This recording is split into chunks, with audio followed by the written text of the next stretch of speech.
تخيل مسلسل من عالم جيم اوف ثرونز بدون تنانين وبدون معارك ضخمة. شنو قصة المسلسل؟ المسلسل يودينا العالم ويسوس قبل احداث جيم اوف ثرونز ب 100 سنة. القصة تركز على شخصية دانكن فارس جوال. المسلسل متكون من 3 مواسم. الموسم الاول يتكون من 6 حلقات. الحلقة الاولى نشوف دانكن شلون يعيش بعد موت فارس السير ابلن، يلتقي بايج بالصدفة وهو بطريقة لاشفورد لانه سمع بمسابقة للفروسية. بنهاية الحلقة ايج يلتقي بالصدفة مع دانكن مرة اخرى ويقرر يصير مرافقة. تقييم الحلقة على IMDb 8.1. الحلقة الثانية أول اختبار حقيقي لدانكن. تجي عائلة التارجيريان إلى آشفورد يقيمون المسابقة والتحضيرات إلها. ونشوف الأمير ايبيون وحواره مع دانكن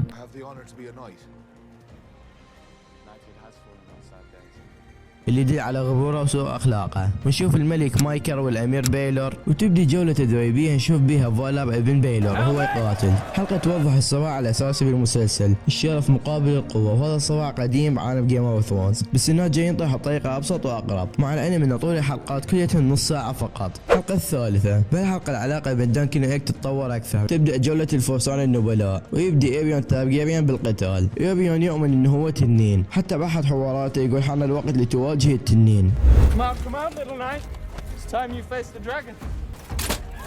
من شروط المسابقة عدم قتل الحصان عمدا، وهذا عكس اللي سواه ايريون، اسقط الفارس عن حصانه من خلال قتل الحصان. كان يتمنى موت الامير ايريون، ويقول دانكن ان الامير تقصد قتل الحصان. بحث حوارات دانكن مع رايمون يقول له مستحيل الامير تقصد قتل الحصان لانه هو فارس، والفارس لازم شريف، وناهيك عن كونه امير مو بس فارس. وفجأة ايج يجي ويطلب المساعدة من دانكن، ونشوف الامير بيضرب فتاة المسرح لانها قتلت دم التنين. يقرر دانكن يضرب الامير ايريون.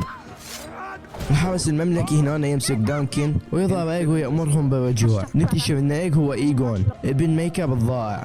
حلقة تركز على الحوار على القرارات الصغيرة اللي تغير مجرى القصة كاملة. الحلقة الرابعة واللي خلت التقييمات تصعد كلش. بداية الحلقة نشوف دانكن محبوس ويطلب الامير بيلور ان يتكلم معه. بيلور يقول لدانكن انه اخر شخص ضرب الامير من قطعة يده، اما انت ضربته وركلته، وهذا يعني انه لازم المحاكمة تحسمها المبارزة. واكد عليه اكثر من مرة سأله ما مدى براعتك كفارس. How good a knight are you? يقتنع دانكن ويروح يطالب محاكمة بالمبارزة، لكن يرى أن يطلب مبارزة السبع، وهي نوع نادر آخر مرة استعملوه قبل 100 سنة، يعني أن دانكن لازم يحارب مع 6 فرسان آخرين، أي 7 ضد 7. هو فارس بدائي ما يعرف أحد. ايبن يقول له إذا كانت القضية عادية الفرسان الشريفين سيقاتلون من أجلها. يقرر لين البراثيون انه هو مع دانكن، وسير هامفري وسير برون والسير روبن والمرافق ريمون يتم تنصيبه كفارس على يد لين البراثيون ليشارك مع دانكن، وينقسم فارس واحد، واذا ما يقدر يجيب فارس يقاتل معهم فمعناه هو خسران. فيبدا دانكن يطلب من الجمهور انه فارس واحد بس يقاتل وياه. Who will stand and fight with me? Has courage deserted the noble houses of Westeros? Are there no true knights among you? فجأة يظهر من البوابة فارس درع اسود، وهو الامير بيلور تارجيريان. I will take the Duncan side.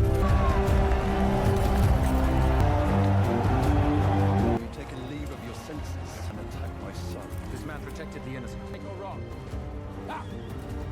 وحيقاتل ضد اخوه مايكر وابن اخوه ايريون لانه يؤمن ان الحق مع دانكن، وهذا السبب اللي خلى التقييمات تصير اعلى. تقييم الحلقه على IMDb هو 9.7. شخصيات المسلسل: دانكن الفارس الطبيعي اللي ما حدا يعرفه، العائله الحاكمه تارجيريان، الاب والملك مايكاب، اخو الملك بيلور كاسر الرماح والوريث للعرش ايضا، ابن بيلور فالر تارجيريان ولي العهد الثاني، الامير ايريون اللهب الساطع الملقب ايضا بالامير سيء الاخلاق، ابن مايكاب، الامير ديمون السكير ابن مايكاب، الامير ايجون ابن مايكاب، والامير ايمون اللي ظهر بجيم اوف ثرونز. ليش المسلسل ناجح؟ لانه ما حاول يقلد جيم اوف ثرونز، ما ضاف اجندات وما حارب فوق الروايه، وهالشي خلى المسلسل ناجح لحد الان. السؤال لك، تحب النوع الهادئ العميق وتشتاق للحروب وللتنانين؟